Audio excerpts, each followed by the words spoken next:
ஆஸ்திரேலிய தமிழ் ஒலிபரப்பு கூட்டுத்தாபனத்தில் அடுத்த நேர்களே, வாரந்தோறும் நுகர்வோர் பாதுகாப்பு திணைக்களத்துடன் ATBC இணைந்து வழங்கும் நுகர்வோர் பாதுகாப்பு நிகழ்ச்சியை இப்பொழுது கேட்க இருக்கிறீர்கள். வளமை போல நேர்களே, ATBC வானொலியானது நுகர்வோர் பாதுகாப்பு திணைக்களத்தின் அதிகாரியும் எமது நிகழ்ச்சியில் இணைந்து கொள்கின்றார். இன்று என்னுடன் நிலைய கழகத்தில் வளமை போல இணைந்திருப்பது ஸ்ரீதவன் பத்மநாதன். வணக்கம் ஸ்ரீ. வணக்கம் பிரபா. நேர்கள் அனைவருக்கும் அன்பு வணக்கம் மற்றும் ஒரு நிகழ்ச்சியினூடாக உங்கள் அனைவரையும் சந்திப்பதில் பெருமகிழ்ச்சி. ஆமாம். ஆகவே இந்த வாரம் நேர்களே, நாங்கள் பல தலைப்புகளிலே இந்த நிகழ்ச்சியை எடுத்து வந்து கொண்டிருக்கின்றோம். அதாவது நுகர்வோர் பாதுகாப்பு திணைக்களத்தின் உதவியுடன் நுகர்வோர் பாதுகாப்பு சட்டங்கள், நுகர்வோர் அதாவது எம்மை பொதுமக்களை பாதுகாப்பதற்கென அமைக்கப்பட்ட சட்டங்கள். இந்த சட்டங்கள் பல விதங்களிலே பயன்பட இருக்கின்றது. அதாவது வீடு வாங்குதல், விற்றல், வாடகைக்கு எடுத்தல், வீடு கட்டுதல், சேவைகளை வாங்குதல், பொருட்களை வாங்குதல் என்று பல தலைப்புகளை பார்த்து கொண்டிருக்கின்றோம். இதிலே மிக முக்கியமான விடயமாக நாங்கள் மீண்டும் மீண்டும் சொல்வது, இந்த நுகர்வோர் பாதுகாப்பு திணைக்களம், டிபார்ட்மெண்ட் ஆஃப் ஃபேர் ட்ரேடிங், அவர்களது முக்கிய பணியானது நுகர்வோர், அதாவது பல செலவு இல்லாமல் அவர்கள் தங்களது பிரச்சனைகளை இலகுவாக அறிந்து கொள்ளலாம், அல்லது அந்த பிரச்சனைகள் ஏற்படும் போது அதை தீர்த்து கொள்வதற்கு தேவையான வழிமுறைகளை அங்கு பெற்றுக்கொள்ளலாம். ஆகவே அதுதான் முக்கியமாக இருக்கின்றது. அந்த கட்டத்தின் அடிப்படையிலே ஸ்ரீதவன், இன்று நாங்கள் நுகர்வோர் அதாவது பொருட்களை வாங்குதலில் போன வாரம் செய்தோம். இந்த வாரம் சேவைகளை வாங்குதல், அதாவது பர்ச்சேசிங் ஆஃப் சர்வீசஸ். அதாவது இன்று நம்முடைய நிலைய கழகத்தில் தொலை தொடர்புடன் இணைந்திருப்பது Aisha. Good afternoon Aisha. Just one second, Aisha. Sorry, there was a little bit of music. Hi, how are you, Siva? Good. Yeah, well, thank you. And with me, Sri is with me today in the studio. And so last week, we have a very interesting topic. We had a very broader topic about purchasing products. Portplay Vangudal, that's a topic, and where we covered so much of the details. So this week we are going to cover on the purchasing or consuming buying services. Yes. So I think can you just define in general I think maybe you know what it is, services. Let's say what that services mean as a definition. So services as opposed to products or goods would be if you were to be paying for insurance, education services. It could be in travel if you were purchasing accommodation. So yes. Any kind of service, quite broad. Correct. So it's usually, and also I think most of the time services also would probably involve consuming some kind of human interaction or yes, well, that's correct. Yeah. That's right. So in that topic, ஆமாம் நேர்களே, இப்போது நாங்கள் குறிப்பிடுவது பொருட்கள் என்னும் போது நாங்கள் தொட்டு பார்க்கக்கூடிய உணரக்கூடியவை. சேவைகள் என்று சொல்லும் போது பல விதத்திலையும் இருக்கலாம். அது படிப்பாக இருக்கலாம், அல்லது ஒரு வங்கிக்கு சென்று நீங்கள் கணக்கை ஆரம்பிப்பதாக இருக்கலாம், அல்லது வெளிநாட்டு பிரயாணங்களாக இருக்கலாம், அல்லது நீங்கள் மின்சார சேவை, மின்சாரம் போன்றவற்றை வாங்குவது, இன்சூரன்ஸை வாங்குவது, மரணச் சடங்குக்கான ஃபியூனரல் சர்வீஸ் அவற்றை வாங்குவது கூட இந்த சேவைகளிலே அடங்கும். அதை விட முக்கியமாக சட்டத்திறனிகளின் சேவை, வீடு வாங்கும் போது கன்வெயன்சிங் சேவை என்று பலவித தேவைகள் இருக்கின்றன. So what we are saying here, Aisha, is that yes, services can be very broad and it affects everything we do. So I think what we'll do, we will cover from certain sections and we will walk through because we have let me say that in Tamil, like we said, there's about so many definitions, but when it comes to Department of Fair Trading, you have a huge number of that as well.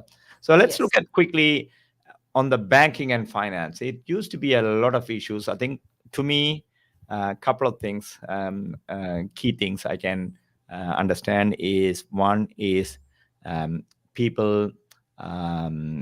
let's put it this way, people buy a credit card or buy something and then they can't pay the credit card, and or the interest rates are so high. Those are one of the problems. What are the protections available for consumers when it comes to this credit card and commitment and especially young people? Yes, well, it'll be a common theme here in terms of purchasing services, which will involve being very careful about reading the terms and conditions and the contract of the service that you're purchasing, because depending on what is in that contract will depend on what options you may have. But I would say if they were having a problem with a banking institution, whether it be about a credit card or any service that they're offering, it is strongly encouraged to speak with them first and find out what options you have in remedying that service. So, ஆமாம் நேயர்களே, இப்போது நாங்கள் சொல்வது வழமை போல பொருட்களை வாங்குவது போல சேவைகளை வாங்கும் போதும் நீங்கள் கவனமாக இருக்க வேண்டும். ஒப்பந்தங்களை கவனமாக வாசித்து அறிந்து அதில் உள்ள நுணுக்கங்கள் ஒவ்வொரு பாயிண்டையும் வங்கியிடமே நீங்கள் கேட்டு தெளிவுபடுத்திக் கொள்ளலாம். அது சைன் பண்ண முன்னம் கையெழுத்து வைக்க முன்னம். அதே நேரம் ஆயிஷா சொன்னது போன்று அதிலே ஏதாவது பிரச்சனை வந்தால் வங்கியிடமே நீங்கள் நேரடியாக கேட்டும் அதை தெளிவுபடுத்திக் கொண்டு அதற்கான சில எப்படி அதுல இருந்து வெளியில வாரதுக்குன்றதான அறிவுரைகளையும் கேட்கலாம். The other thing, Aisha, is about ATM fees. I think because even I was surprised for a long time, because there was a time, when you are going to withdraw from a different ATM, you had to pay and this and that. So now a lot of changes has happened in that thing as well. You can pretty much use any bank for your withdrawal as long as within the banks. Yes, and I think that the main thing that's changed since 2009 is that you can still be charged fees for using a different ATM. So if I was with Westpac and I was using a Commonwealth ATM, I can still be charged fees for that, but it has to be displayed up front. So you have the option if you want to proceed with making that withdrawal. That's right. It has to be transparent. Yes. I think that's an important one. I think I noticed that too. ஆமாம் நேயர்களே, இப்போது அந்த அரசாங்கம் 2009ஆம் ஆண்டு வந்த விதிமுறைகளின் படி, அதற்கு முன்னர் நீங்கள் இன்னொரு ஏடிஎம்ல போய் காசு எடுத்தீர்கள் என்றால் நீங்கள் அந்த மாத கடைசியிலே உங்களோட ஸ்டேட்மெண்ட் வரும்போது தான் $3 $4 எடுத்திருப்பார்கள். தற்போது இந்த எவ்வளவு அந்த ஏடிஎம்ல, அதாவது நீங்கள் இன்னொரு பேங்க் ஏடிஎம்ல போய் எடுக்கும்போது எவ்வளவு காசை எடுக்கின்றீர்கள் என்பதை அவர்கள் அதையும் உங்களுக்கு நேரடியாக காட்ட வேண்டும். அப்படி அவர்கள் காட்ட தவறினால் காட்ட வேண்டும். ஆகவே அதை நீங்கள் அக்னாலேஜ் பண்ணணும். அதை நீங்கள் அதாவது $3 $4 ஆம் ஏற்றுக்கொள்கின்றேன் என்று அதை அக்செப்ட் பண்ண வேண்டும். அதுவும் ஒரு நல்ல ஒரு விடயம். என்றால் அதாவது உங்களுக்கு தெரியும் நீங்கள் எவ்வளவு ஃபீஸ் பே பண்ண போறீங்க. So let's move on to the next one, because like I said, we have a lot of topics here. The other one I want to talk to you about the education and training. So education and training, I think mainly we are, especially with our listeners, a lot of them, rather than their own education with their children, they spend a lot of time, a lot of money, and in a lot of instances, they will enroll them in tutoring colleges or tutoring with the private people, right? So I think what I have heard, what I mainly is some of these larger tutorial colleges, they will ask you to sign for a 3 months or 6 months contract, commit the child, maybe almost $1,000 a month. So what do you need to do in that scenario? When you join somewhere and you're not happy or something like that, what are the options you have? Yeah, so that is something that they can do.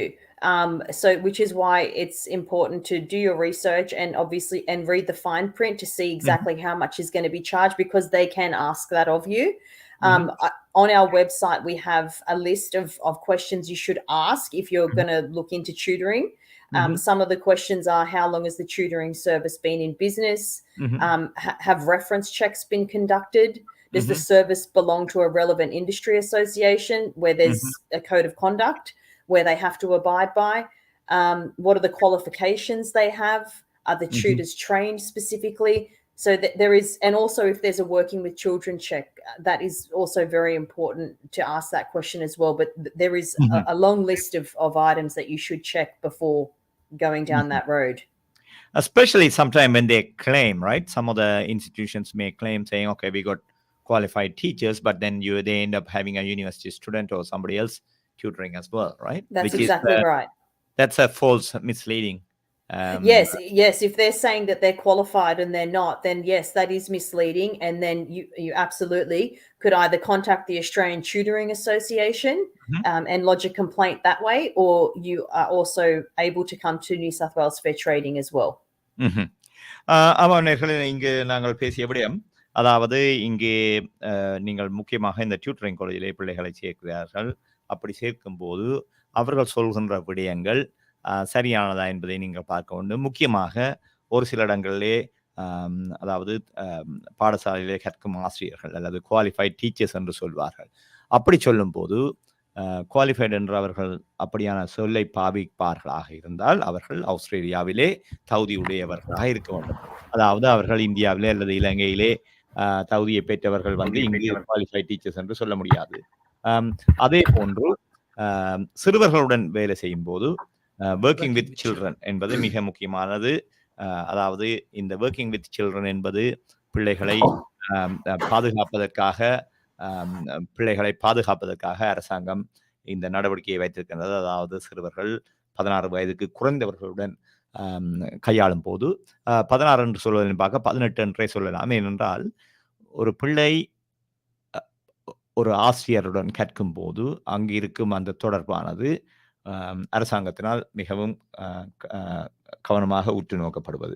அதாவது நீங்கள் சொல்ல முடியாத அது படிப்பிக்கும் போது அவர்கள் சந்தித்தார்கள், அதன் காரணமாக அவர்களுக்கு தொடர்போ அப்படி எதுவும் வந்ததுன்னு சொல்ல முடியாது. ஆகவே அந்த விடயங்கள் இந்த ஒர்க்கிங் வித் சில்ட்ரன் இதுகளை செய்தவர்களுக்கு அது தெரியும். ஏனென்றால் முக்கியமாக ஒரு குழந்தை என்று நாங்கள் சொல்வதன் பார்க்க ஒரு சிறுவர் அல்லது சிறுமி மாணவர் 15-16 வயதில் இருக்கும்போது ஆசிரியருடன் உள்ள தொடர்புகள் வித்தியாசமாக இருக்கும். ஏனென்றால் அவர்கள் தொடர்ந்து அவர்களை சந்திப்பது, பேசுவது, அதன் மூலம் அந்த தொடர்புகள் வித்தியாசமாக இருக்கலாம். ஆகவே அதன் காரணமாக இந்த ஒர்க்கிங் வித் சில்ட்ரன் செக் என்பது மிக முக்கியம் இல்லையா? அது ஒரு mandatory check. ஆகவே நேர்களே, Aisha, then other thing when you also, I think that's the other thing, like I said, when someone says they are qualified teachers, so the qualification has to be really in Australia, isn't it? They should have an Australian qualification to say they are a qualified teacher. Yes. I think if they were in that industry association, then the qualifications would need to be recognised in Australia. So it's not necessarily that it had to be done here, but it has to be recognized here. Recognized here. ஆகவே இங்கு ஆஸ்திரேலியாவிலே அது அங்கீகரிக்கப்பட்டதாக இருக்க வேண்டும் என்று சொல்கின்றார். ஆகவே அந்த விடயத்தை நாங்கள் கருத்தில் கொள்ள வேண்டும். The other thing is, Aisha, sometimes also people will say, I have seen it popping up on Facebook and all that, they will say we have a very big success rate or this many.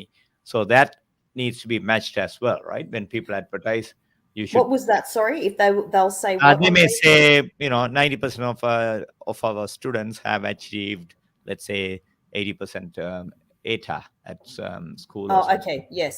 So they also they should be able to validate if somebody complain, right? Yes, of course. Yeah, and any statement regarding qualifications or experience should be supported. அவனர்களே, அதாவது எந்த விடயத்தையும் அவர்கள் சொல்லும்போது ஒரு tuition நீங்கள் பிள்ளைகளை எந்த இதுக்கு அனுப்பலாம், அதாவது ஒரு டான்ஸ் கிளாஸுக்கு அனுப்பலாம் அல்லது ஒரு மியூசிக் இன்ஸ்ட்ருமெண்ட் பழகுவதற்கு அனுப்பலாம். என்னத்துக்கு நீங்கள் அனுப்புகிறீர்களோ அங்கு அவர்கள் சொல்லும் விடயங்கள் சரியானதாக இருக்க வேண்டும். அதாவது சும்மா சொல்ல முடியாது. யோகாவா இருக்கலாம், மார்ஷல் ஆர்ட். நல்ல விடயம் இல்லையா? அது அந்த விடயங்களை அவர்கள் சொல்லும் போது ஒரு முக்கியமாக அதை விளம்பரப்படுத்துவதற்காக அவர்கள் சொல்லும் போது, அதாவது எங்களிடம் படித்தவர்கள் இந்த தகுதியை பெற்றிருக்கிறார்கள் அல்லது எங்களிடம் படித்தவர்கள் அங்கீகரிக்கப்பட்ட முக்கியமாக டிப்ளோமாக்கு சிலவர்களை சொல்லுவார்கள். எங்களிடம் வேலை படித்தவர்கள் 75% மாணவர்களுக்கு உடனடியாக வேலை கிடைத்து விட்டது. ஆகவே அந்த விடயங்கள் நீங்கள் மிகவும் கவனத்திலே கொள்ள வேண்டும். What will be the remedy? So you're mentioning, Aisha, about Australian Tutoring Association, right? They look at the private tutoring and look at those kind of things. Do they have to be members of that? Because there's a lot of people also do it like a one-on-one in a smaller scale rather than registering a business. Is that right? Yeah, and I suppose that would be where you would want to be doing your research too. If they're not a registered business and they're just someone doing it by themselves of their own, to make some money on the side, then that becomes a lot more difficult. That is not something that we can then intervene on. Correct. Because So that's a if one-on-one. Yeah. exactly, they're not a business. So if they are a business though, and they've misled you and said that they had a qualified person and they didn't, you would be entitled for a remedy of that, and that could be a refund or for the service to rectify the issue in some cases. So it depends on the severity of what they have misled you. ஆமாம் நேர்களே, இந்த ஒரு சில இடங்களிலே நீங்கள் ஒரு one என்போம். அதாவது ஒருவரிடம் நீங்கள் நேரடியாக செல்கின்றீர்கள். அவர்கள் பதிவு செய்யப்படாத நடத்துகின்றார்கள். உங்களுக்கு தெரிந்தவர் மூலம் ஒருவரிடம் நீங்கள் செல்கின்றீர்கள். அது அது செய்யலாம். ஆனால் அப்படி செய்யும்போது நீங்கள் இந்த கம்ப்ளைண்ட்கள் ஒன்றையும் போட முடியாது. ஏனென்றால் வாய்ப்புகள் இல்லை. ஏனென்றால் அவர்கள் இங்கு அங்கீகரிக்கப்படவில்லை அல்லது அவர்களது வியாபாரம் பதிவு செய்யப்படவில்லை. அதன் காரணமாக அங்கு வரும் விளைவுகளுக்கு நீங்களே தான் பொறுப்பு. அதற்கு நீங்கள் கம்ப்ளைண்ட் பண்ண முடியாது இல்லையா? Thanks, Aisha. I think that's probably the major one about the tutoring and the other details and educational. Okay. And the other one, let's move on to, is about, we talked last week also about legal, a couple of weeks ago, about buying houses, legal and conveyancing. What on the conveyancing side, so what are the questions you need to ask? So basically you are buying a house or unit, and you are engaging someone to do the conveyancing. It can be a lawyer or a conveyancer. What are the things you need to be careful about? Yes. So if you want to buy or sell a home, land, or investment property, you'll have to sign a sale contract. The legal work involved in preparing the sale contract, mortgage, and other related documents is called conveyancing.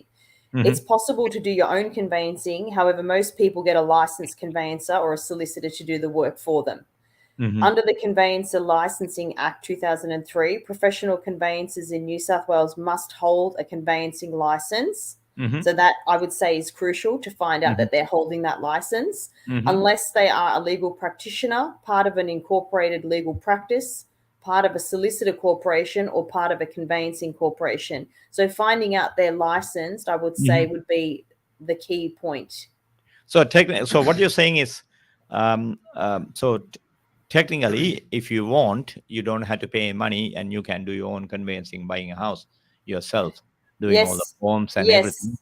But I think we talked about it with Michaela before when we were talking about house purchases before. It's about because probably you may only buy one house in your lifetime, maybe two. So you may not know a lot of details, isn't that right? Yes, and you could be trying to save money in the short term, but it could cost you more money in the long term. So like any other service that you might be researching, it would be the same with a conveyancer. People, word of mouth, people will recommend conveyancers. You can do your own research online. You can check that they're licensed as well. So once again, doing your research to find out, and asking the prices as well. You have the right to shop around to find the best service for yourself. ஆமாம் நேர்களே, அதாவது இந்த வீடை நீங்கள் வாங்கும் போதோ விற்கும் போதோ அதை சொல்வது கன்வேயன்சிங் என்று. அதை நீங்களாகவே கூட செய்யலாம். அப்படி செய்யும் போது ஒரு 1500 அல்லது 1000 அல்லது 2000 டாலர்களை நீங்கள் சேமிக்கலாம். ஏனால் நீங்கள் அதை சேர்ந்தீர்கள். ஆனால் ஆஸ்திரேலியாவிலே பொதுவாக ஒரு யூனிட்டை நீங்கள் வாங்குவதாக இருந்தால் கூட சிட்னியில் 6 லட்சம் டாலர்கள் குறைந்தது தேவைப்படுகின்றது. 6 லட்சத்திலிருந்து வீடாக இருந்தால் குறைந்தது 1.1 மில்லியனாக இருக்கிறது.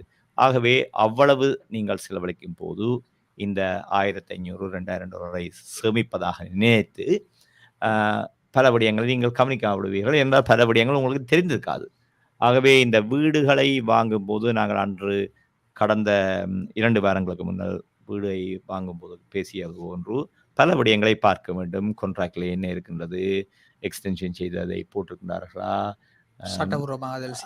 செய்கின்றதா, அல்லது அந்த வீட்டிற்கு கடன் ஏதாவது இருக்கின்றதா. உங்களுக்கு தெரியாமலே சில கடன்களை அவர்கள் அந்த வீட்டிலே மற்றவர்கள் வேறு வங்கி மூலம் எடுத்திருக்கின்றார்களா என்பது கூட தெரியாமல் இருக்கலாம் இல்லையா? ஆகவே அந்த விடயங்களுக்கு இருப்பதன் காரணமாக இப்படியாக நீங்கள் இந்த கன்வேயன்சிங் என்று நீங்கள் செய்யும் போது ஒரு சட்டத்தரணியோ அல்லது கன்வேயன்சரோ செய்யும் போது அவர்கள் அங்கீகரிக்கப்பட்டவர்கள், அந்த துறையிலே அவர்கள் தேர்ந்தவர்கள். அது மட்டுமல்லாமல் அவர்களுக்கு அனுமதி பத்திரம் இருக்கின்றது. ஆகவே நீங்கள் அப்படி அவர்கள் மூலம் செய்யும் போது அவர்கள் ஏதாவது பிழைவிட்டால் அது உங்களை பொதுவாக பாதிக்காது.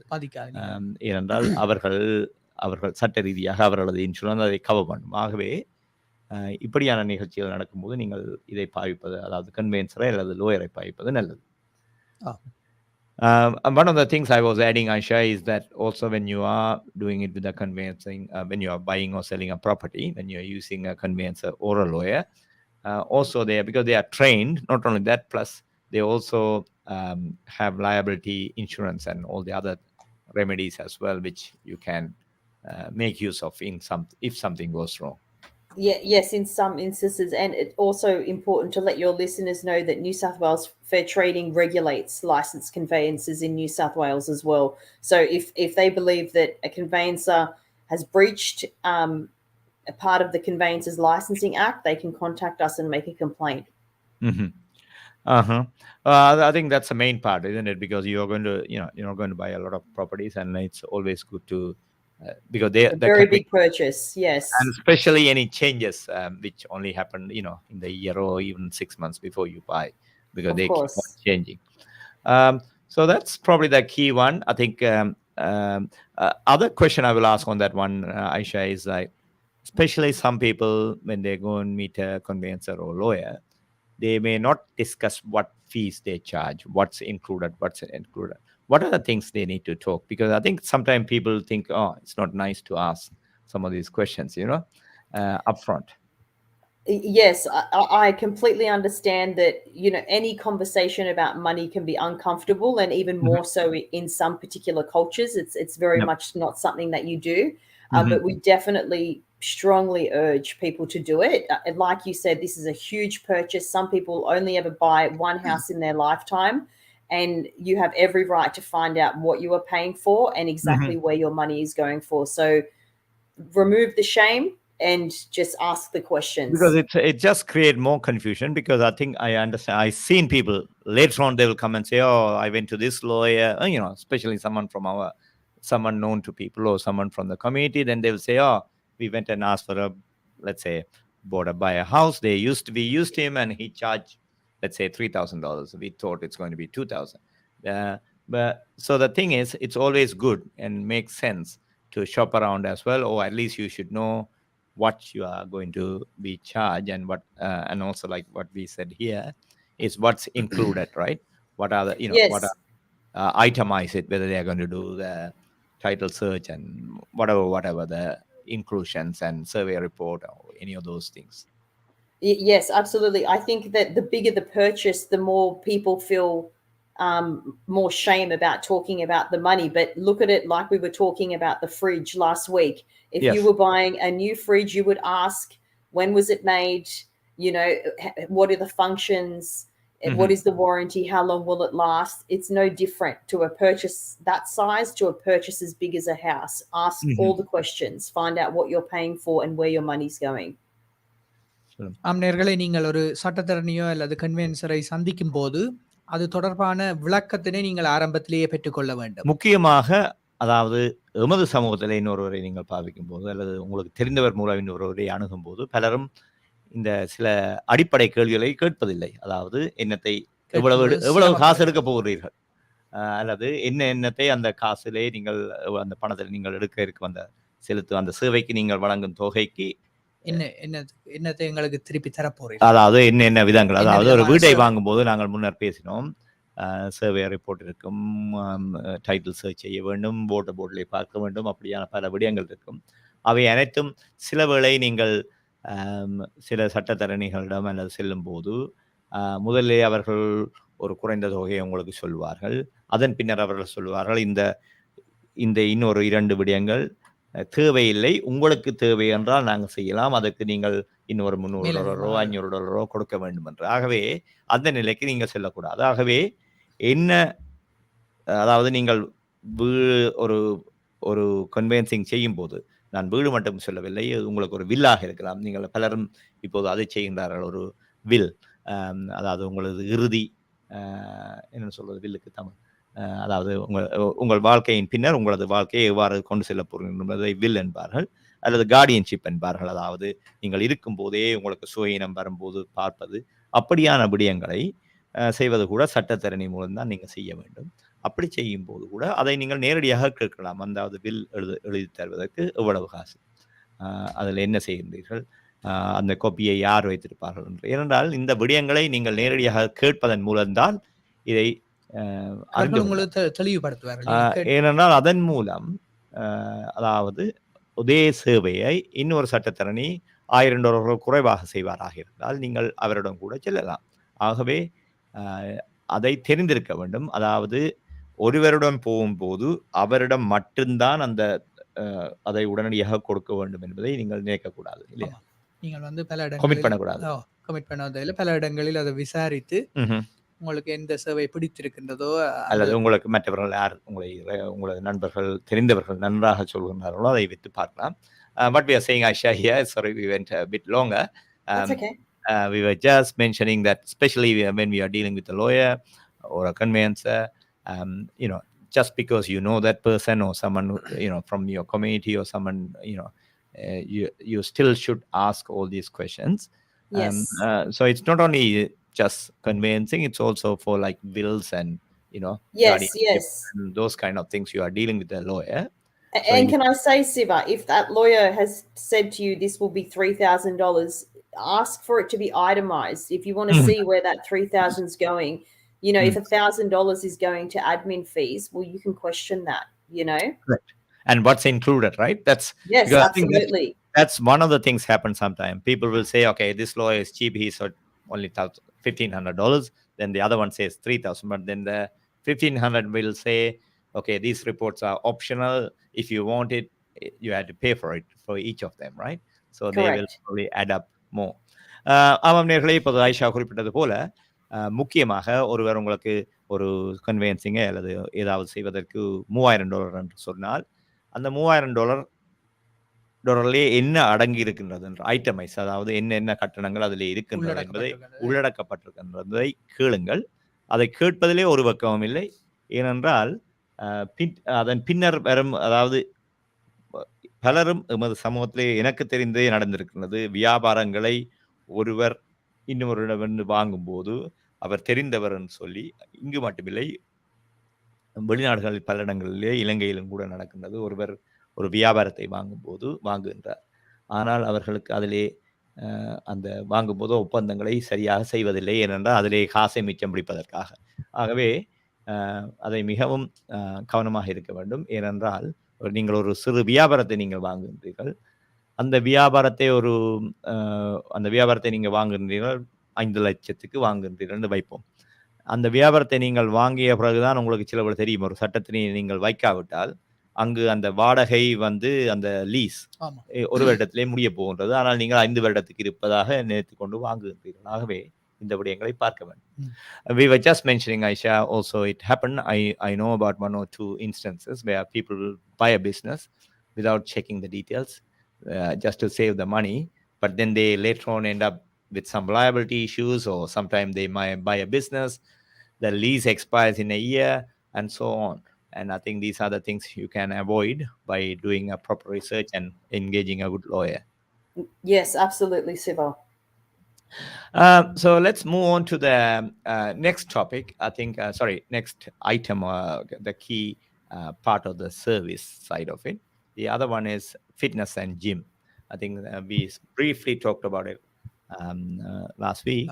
I think it happens a lot as well, right? People used to sign up for gyms for 12-month membership and so on, and then people struggle later on of not being able to cancel the contract.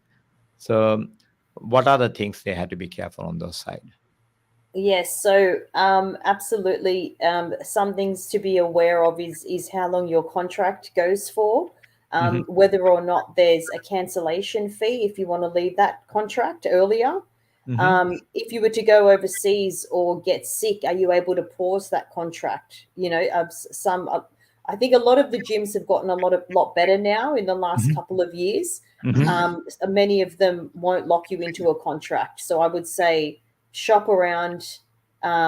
If you can join something where you're not locked into a contract, so if you change your mind and you're not wanting to go anymore, you don't have to, pay $300+ to cancel this membership. So definitely look around at your options. ஆமாம் நேர்களே, முக்கியமாக இந்த gym membership பலரும் முன்னர் பல தடவைகள் ஆட்கள் 12 மாதம் என்று அதில் லாக்இன் பண்ணுவார்கள். அதன் காரணமாக அவர்கள் சிரமப்பட வேண்டியிருந்தது. அதாவது 12 மாதத்துக்கும் சிலவிலை மாதத்துக்கு $180 என்றால் ஒரு பாரிய தொகை. சிலருக்கு ஒரு மாதத்தின் பின்னர் அந்த ஜிம் பிடிக்காமல் இருக்கலாம். ஆனால் அவர்கள் மாற்ற முடியாத சூழ்நிலை. அந்த விடயங்கள் பல இப்போது மாற்றப்பட்டிருக்கின்றன. அது மட்டுமில்லாமல் முன்கூட்டியே முழு தொகையையும் பெற்றுக்கொள்வதும் தடுக்கப்பட்டிருக்கிறது. I think that's the other thing, Aisha. I think nowadays they can't. It used to be like they will do upfront payment and they will take a bigger amount. Or I think nowadays it's more about month on month.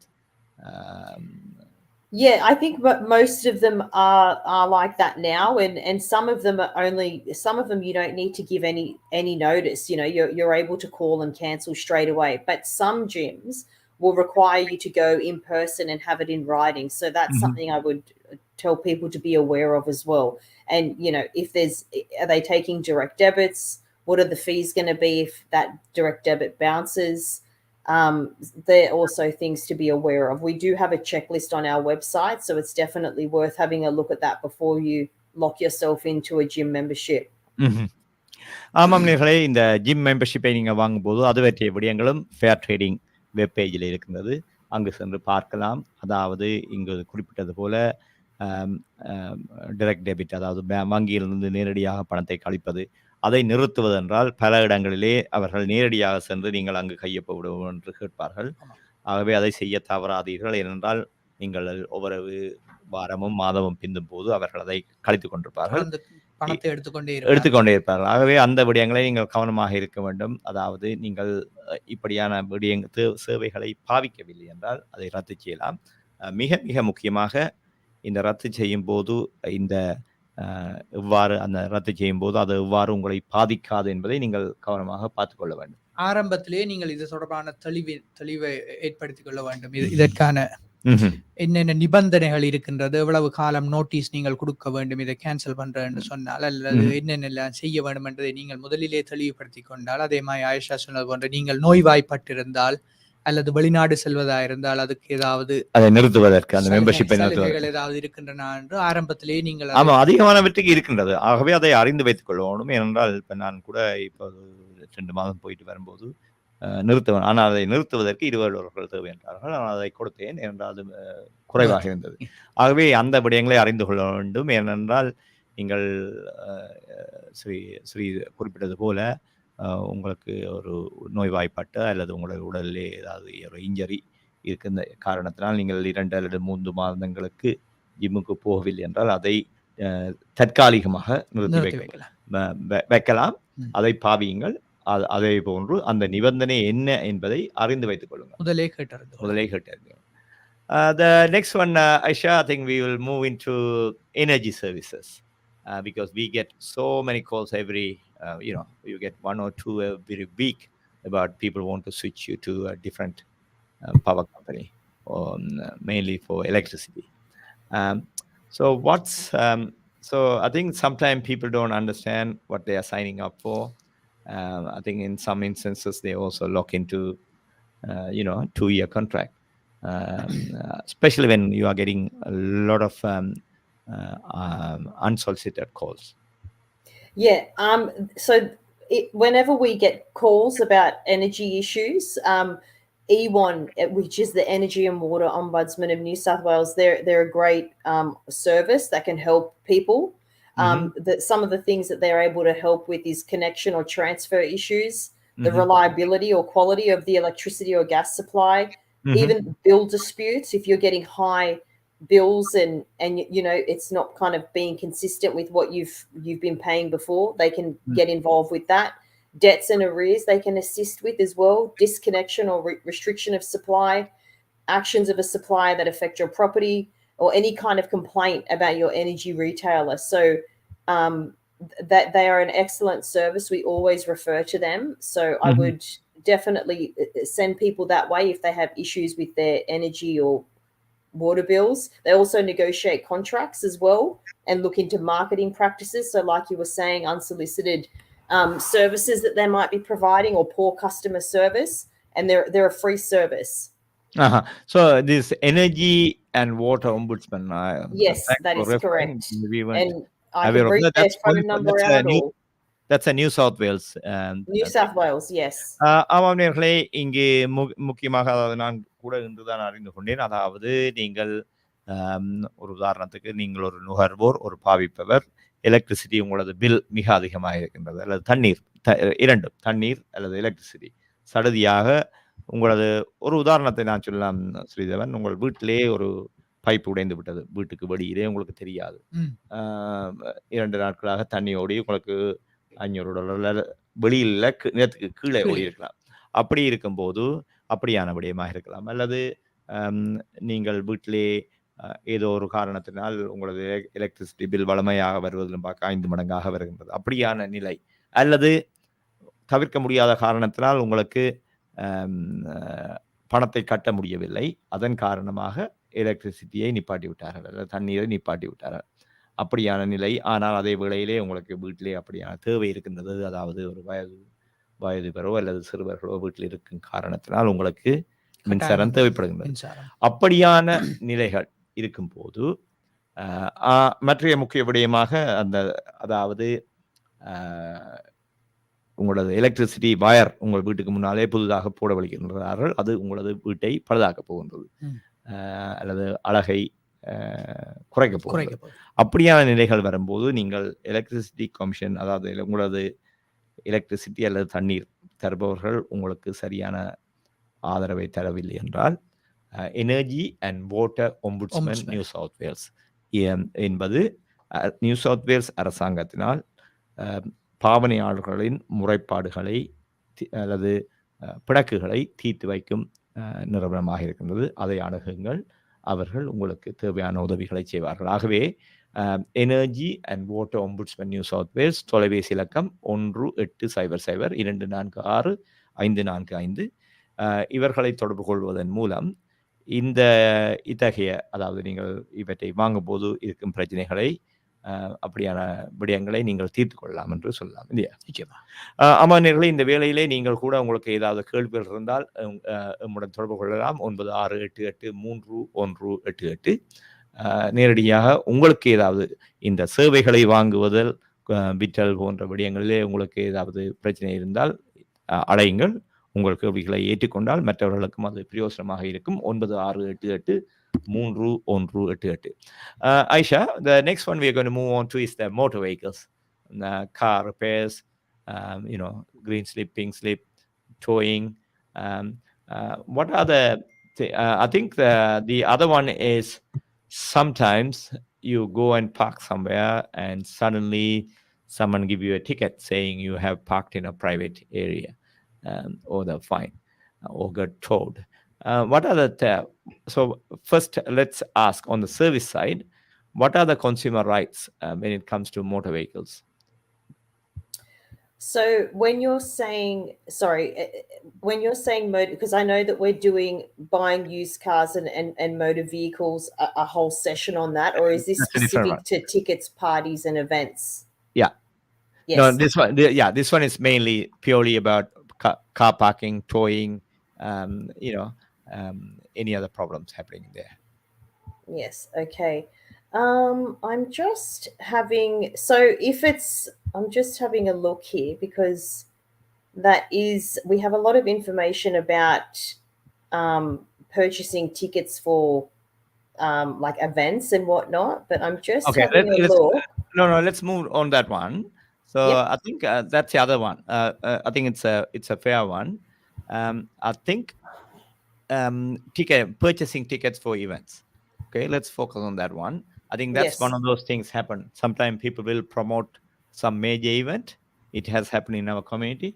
They may promote events with $100 to $300 tickets. Some overseas artists coming, and they may cancel the event, and then people struggle to even get the money back sometime, right? And Yes. so it has happened a few times, and I think later on, I think one of the things people have done is, I think when they go through some of the major online ticket sale companies, give as an example, like a Ticket Tech or whatever, in that scenario, I think they sort of protect the people who are buying tickets because they guarantee.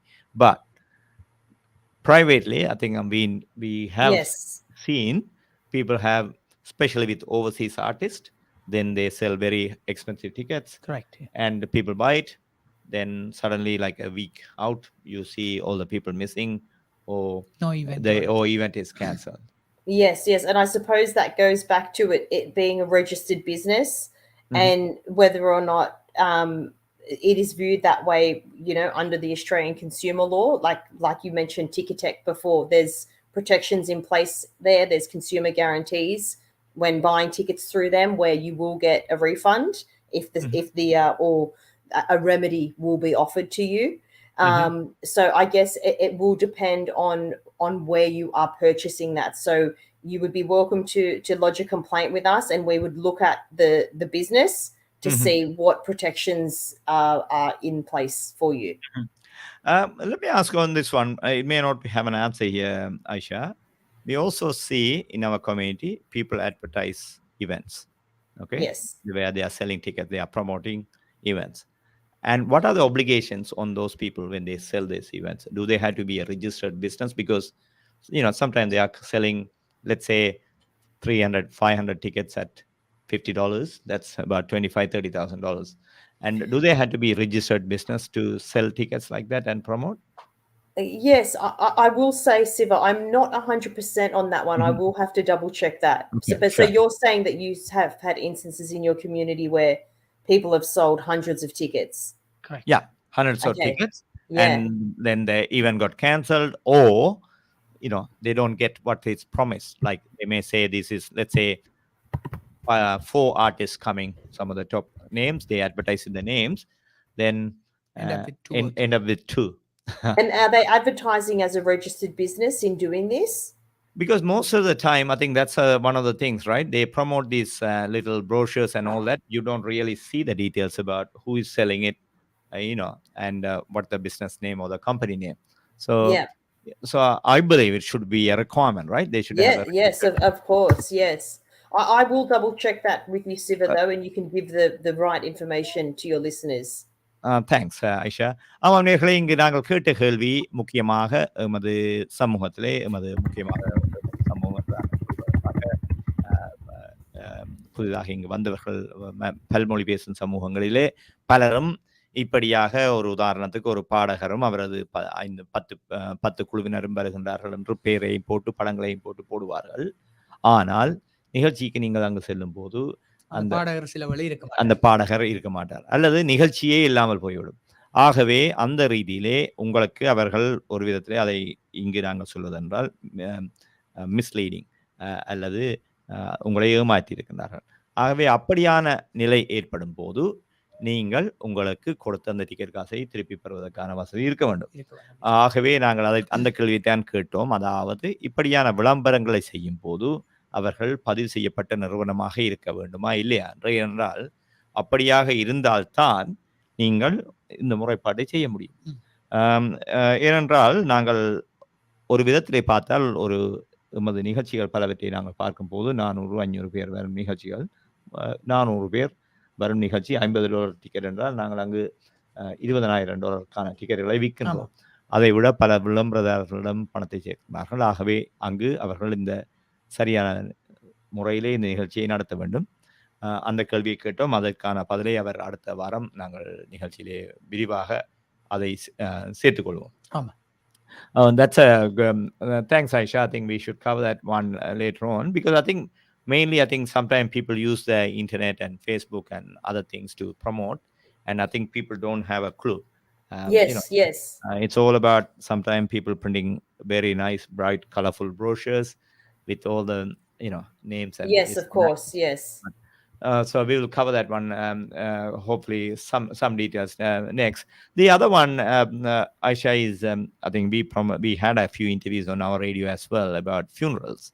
Funeral is something which people don't plan; it happens instantly, and also, as we all know, they do the emotional, say they sell the emotions on that one, right?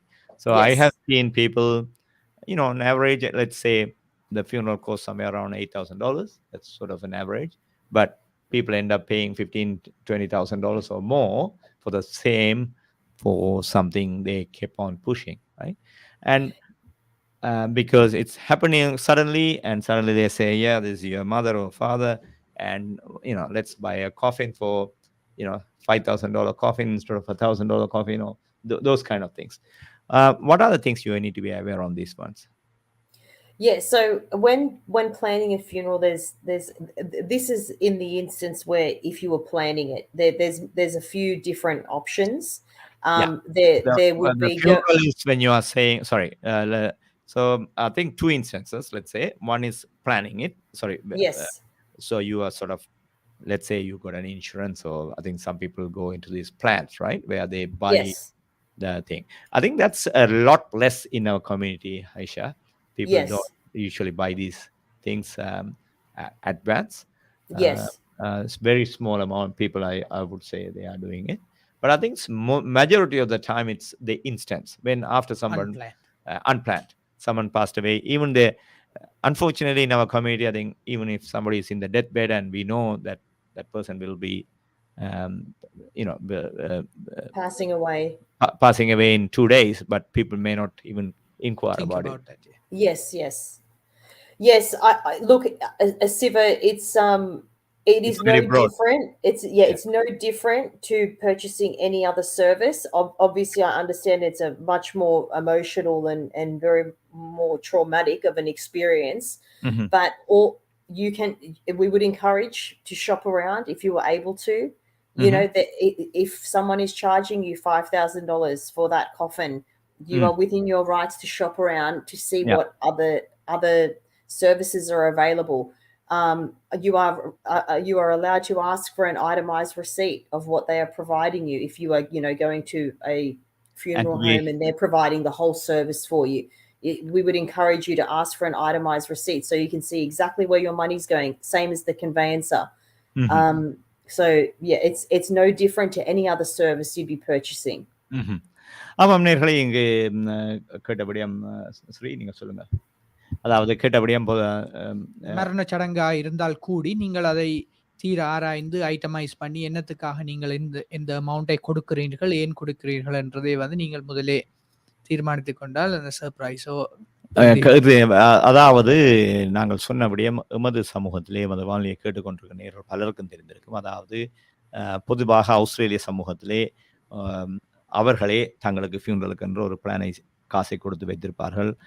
எங்கு அங்க தங்களது பரியல், அதாவது எங்கு புதைகுழியை வைப்பது என்பது கூட அவர்கள் அங்கு அதற்கும் பே பண்ணியிருப்பார்கள், அல்லது அதற்கு ஒரு திட்டத்தை வைத்திருப்பார்கள், ஒரு பிளான், ஃபியூனரல் பிளான் என்பார்கள், அப்படி வைத்திருப்பார்கள். அது எமது சமூகத்திலே மிக மிக குறைவாகவே.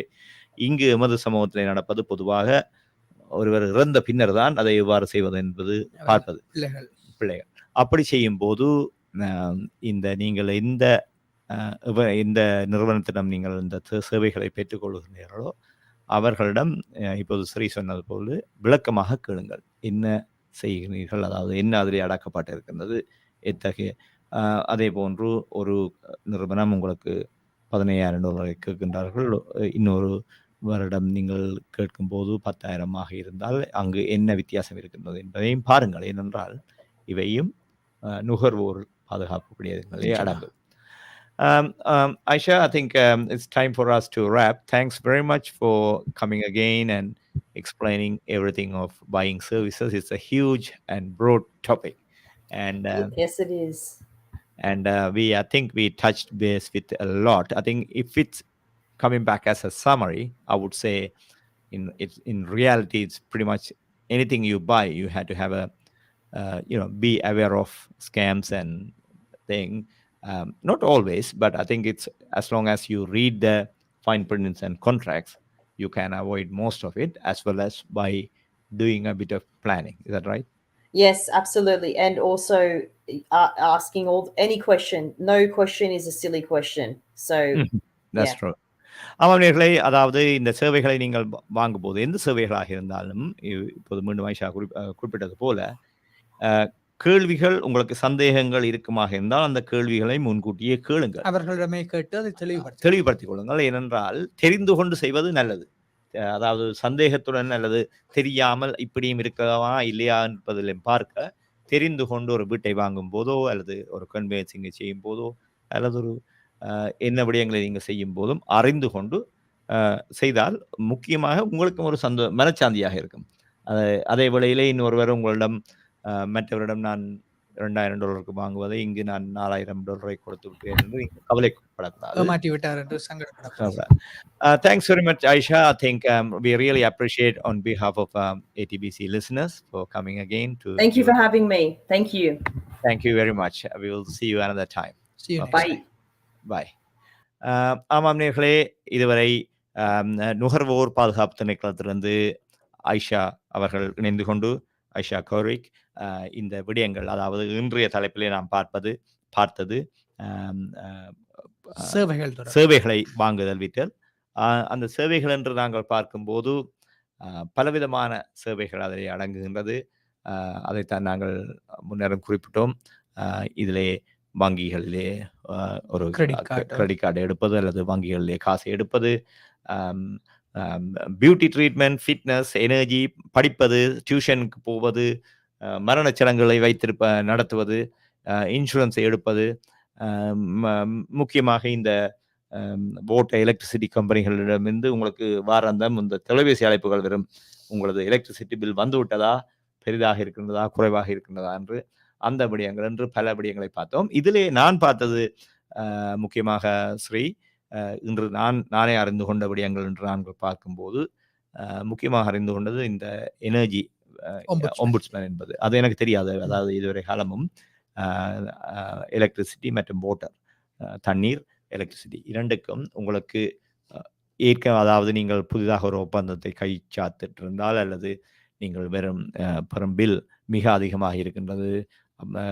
சில வேளை அதுவும் செய்வார்கள். அதாவது சில வேளை ஒரு கம்பெனி சொல்வார்கள், இதுவரை ஒரு உதாரணத்துக்கு உங்களுக்கு 1 கிலோவாட்டுக்கு 30% என்று நீங்கள் கையெழுத்து வைக்கின்றீர்கள். ஆனால் அதிலே நீங்கள் அது 12 மாதத்தான் 30% தருகின்றார்கள். ஒரு உதாரணத்துக்கு சொல்கிறேன். 12 மாதம் முடிந்த பின்னர் அது 60% மாறிவிட்டது. ஆனால் நீங்கள் அதை கவனிக்கவில்லை அல்லது அதை நீங்கள் அறிந்து கொண்டிருக்கவில்லை. ஆகவே இத்தகைய விடயங்களை நீங்கள் கவனமாக இருக்க வேண்டும். அப்படி சில விடயங்களை நீங்கள் உங்களை அறியாமல் ஒரு ஏமாற்றத்தினால் நீங்கள் கையெழுத்தை வைத்து விட்டீர்கள், ஒப்பந்தத்திலே கைச்சாத்திட்டு விட்டீர்கள் என்றால் அத்தகைய முறைப்பாடுகளை இந்த ஒம்புட்ஸ்மேனுடன் தொடர்பு கொண்டு சமர்ப்பிக்கலாம். எனர்ஜி அண்ட் வாட்டர் ஒம்புட்ஸ்மேன் என்பது அந்த விடயம். மற்றைய விடயமாக நாங்கள் கேட்டது, அதாவது நீங்கள் நுகர்வோர் என்று நாங்கள் பார்க்கும்போது எந்த விடயத்தை, அதாவது நீங்கள் ஒரு முக்கியமாக இந்த டிக்கெட்ஸ், பார்ட்டிஸ், ஈவெண்ட்ஸ், ஒரு இசை நிகழ்ச்சி, நீங்கள் அதற்கென்று டிக்கெட்டை வாங்குகிறீர்கள். அதிலே 10 பாடகர்கள் வருகின்றார்கள். அந்த 10லே 2 மிக மிக முக்கியமானவர்கள் என்று வைத்துக்கொள்வோம். அந்த 2 பேரையும் அதற்காகத்தான் நீங்கள் இந்த டிக்கெட்டை வாங்குகின்றீர்கள். அந்த நிகழ்ச்சிக்கு நீங்கள் செல்லும் போது அந்த பாடகர் அங்கு இல்லை, அல்லது அந்த 2 முக்கிய பாடகர்களே ஒருவர் இல்லை. அப்படியான வேளையிலே நீங்கள் மிக முக்கியமாக அங்கே நிகழ்ச்சிக்கு செல்லும் போது அதை அறிந்திருந்தால் நீங்கள் அந்த பணத்தை திருப்பி கேட்கலாம். ஏனென்றால் நீங்கள் அதாவது மிஸ்லீடிங் அட்வர்டைஸ்மெண்ட், அதாவது உங்களை ஏமாற்றி இருக்கின்றார், சொன்னதை செய்யவில்லை. ஆகவே அதன் காரணமாகத்தான் மற்ற ஒரு விடயத்தை நீங்கள் பார்க்க வேண்டும். இந்த நிகழ்ச்சிகளை இவர்கள் யாராவது உங்களுக்கு நிகழ்ச்சிகளை அல்லது நுழைவுச்சீட்டுகளை விற்கும் போது கூட நீங்கள் அந்த கேள்வியை கேட்கலாம். யார் இந்த நிகழ்ச்சியை நடத்துகின்றார்கள், நடத்துவர்களின் பிசினஸ் அல்லது சங்கமாக இருந்தால் அவர்களின் பதிவு செய்யப்பட்ட இலக்கம் என்ன, அல்லது சங்கம் இல்லை என்றால் தனியார் என்று சொன்னால் அவர்களும் ஒரு பதிவு செய்யப்பட்ட நிறுவனமாக இருக்க வேண்டும் அல்லது வியாபாரமாக இருக்க வேண்டும். அந்த வியாபாரத்தின் இலக்கம் என்ன என்பதை நீங்கள் கேட்கலாம். ஏனென்றால் அப்படி செய்யும் போது, ஏனென்றால் இங்கு நடைபெற்றிருக்கின்றது அப்படியான நிகழ்ச்சிகளை, நுழைவுச்சீட்டுகளை வித்துவிட்டு அங்கே அவர் இருக்க மாட்டார். அங்கே இருக்க மாட்டார். நிகழ்ச்சிகளே நடக்காமல் இருந்த நினைவுகளும் இருக்கின்றன. ஆகவே அதிலிருந்து நீங்கள் உங்களை பாதுகாத்துக் கொள்ள வேண்டும் என்றால் இந்த விடயங்களை செய்யலாம். இதை நாங்கள் மிக முக்கியமாக இந்த நிகழ்ச்சிகளை வானொலிகளில் எடுத்து வருவதற்கு காரணம் நியூ சவுத் வேல்ஸ் மாநிலம் அரசும் நியூ சவுத் வேல்ஸ் அரசு இந்த பல்கலாசார சமூகங்களுக்கு இடையே இப்படியான ஒரு சில மோசடிகள் கூடுதலாக நடைபெறுகின்றன. பொதுவாகவே இது உலக நாடுகளிலே நடப்பது வழக்கம். அதாவது ஒரு நாட்டுக்கு ஒரு இனத்தவர்கள் வந்து சேரும் போது பல விடயங்களை அவர்கள் தமக்கு தெரிந்தவர்கள் மூலம் செய்வது வழக்கம். இது முக்கியமாக முதல் தலைமுறையிலே நடைபெறுவது. ஆகவே அந்த ரீதியிலே பலரும் அப்படியான இந்த ஏமாற்றுகளுக்கு உட்பட்டிருக்கிறார்கள். ஆகவே அந்த தலைப்பிலே நாங்கள் இன்று எடுத்து வந்த விடயம் இந்த சேவைகளை வாங்குதல் விற்பல். நீங்கள் என்னத்தை என்று முக்கியமாக அறிந்தீர்கள் ஸ்ரீ? பல விடயங்கள் இருந்து கொண்டேன். நிச்சயமாக ஒவ்வொரு விடயமும் முக்கியமானது. அதாவது ஒரு சேவையை பெறும்போது அது தொடர்பான தெளிவூட்டல், கேள்விகளை முதலே கேட்க வேண்டும். உதாரணமாக அந்த ஒரு சொலிசிட்டர்கிட்ட போகும்போது ஆமாம், அது மிக முக்கியம் என்று நான் நினைக்கிறேன் ஸ்ரீ. ஏனென்றால் பலருக்கும் அவர் ஒரு லோயர், நான் என்னென்று அவரிட கேள்வி கேட்பது, அல்லது ஒரு டாக்டர். நீங்கள் ஒரு இதை நாங்கள் சேவைகள் என்று பார்க்கும்போது லோயர் என்று பார்த்தோம். மெடிக்கலாக கூட நீங்கள் ஒரு ஸ்பெஷலிஸ்டிடம் போகின்றீர்கள். அந்த ஸ்பெஷலிஸ்டிடம் நீங்கள் போகும்போது அவர் உங்களுக்கு ஒரு ப்ரொசீஜரை செய்ய போகின்றார். நீங்கள் அதற்கு செலவுகளை $2000-3000 வரும், அல்லது அதையும் கூட வெறும் பிரைவேட்டாக செய்யும் போது, அப்படி செய்யும் போது நீங்கள் அந்த கேள்விகளை கேட்க வேண்டும். அதாவது என்னத்தை செய்கின்றீர்கள், அதன் மூலம் என்ன நடைபெறுகின்றது, ரிஸ்க் என்ன என்பதை தெரிந்திருக்க வேண்டும். அதை சொல்ல வேண்டியது அவர்களது கடமை. ஆனால் அதே வேளையிலே மிக முக்கியமானது நீங்கள் அதை விளங்கி கேட்க வேண்டும். கேட்பதற்கான உரிமையும் உங்களுக்கு இருக்கிறது. கேள்வதற்கான உரிமை இருக்கின்றது. அதை விட முக்கியமாக நீங்கள் அதை விளங்கிக் கொள்ள வேண்டும். என்னது என்றால் கேட்க வேண்டும் என்பதற்காக கேட்கக்கூடாது இல்லையா? ஆகவே நேயர்களே, இந்த நிகழ்ச்சிகளை நீங்கள் ஒவ்வொரு வாரமும் கேளுங்கள். வழமை போல நாங்கள் குறிப்பிட்டது போல ஒவ்வொரு வாரமும் இந்த நிகழ்ச்சிகளை நாங்கள் எடுத்து வருவதன் நோக்கம் இந்த விடயங்களை மக்களிடம் பகிர்ந்து கொள்ள வேண்டும். இதன் மூலம் மக்கள் நன்மை பெறலாம் என்று. அடுத்த வாரம் நாங்கள் பேச உள்ள தலைப்பு ஸ்கேம்ஸ் அண்ட் சைபர் கிரைம்ஸ். அதாவது ஸ்கேம்ஸ் என்பது ஏமாற்று வித்தை. இந்த ஸ்கேம் என்பது பல விதங்களில் நடைபெறுகின்றது. அவற்றை நாங்கள் பார்ப்போம். பல சமூகங்களிடையே நடைபெறுவது வழக்கம். பொதுவாகவே நடைபெறும். அதாவது பொதுவாக சொல்வார்கள், நீங்கள் ஒரு விடயத்தை பார்க்கும்போது அது உண்மையாக இல்லை என்று உங்களுக்கு ஒரு சந்தேகமாக இருந்தால் அது உண்மையாக இல்லையாமல் தான் இருக்கும். ஆகவே அதை உறுதி செய்யாமல் நீங்கள் அதை செய்யக்கூடாது. இங்கு பல ஆண்டு காலமாக இருப்பவர்களுக்கு தெரியும். ஒரு 15-20 ஆண்டுகளுக்கு முன்னர் இப்படியான பல ஸ்கேம்ஸ் இங்கு நடைபெற்றது. ஜுவல்வே நகைகளை விற்று நீங்கள் அதன் மூலம் பாஸ் உழைக்கலாம் என்று செய்தார்கள். அப்படியான பல விடயங்கள் நடைபெற்றது. அதிலே பலரும் தமது பணத்தை தொலைத்தார்கள். ஆனால் தொலைத்த பணம் $1000 அல்லது $2000 என்பதன் காரணமாக அவர்கள் அதை பலரும் முறைப்பாடு செய்யாமல் இருந்தார்கள். இத்தகைய விடயங்களிலே அரசாங்கம் இப்போது மிகவும் பல சட்டத்திட்டங்கள் மூலம் இதில் கடுமையாக இருக்கின்றார்கள். அதன் மூலம் இதை தடை செய்கின்றார்கள் என்று நாங்கள் சொல்லலாம். ஆகவே ஸ்ரீ, மீண்டும் இந்த வாரத்திலே நாங்கள் இணைந்து கொண்டு இன்றைய சேவைகளை வாங்குதல் விற்றல் நிகழ்ச்சியிலே என்னுடன் பங்கு கொண்ட ஸ்ரீதவன் பத்மநாதனுடன் இரவு வணக்கங்கள் கூறி விடைபெற்றுக் கொள்வது சிவசம்பு பிரபாகரன். வணக்கம் நேயர்களே. வணக்கம் நேயர்களே.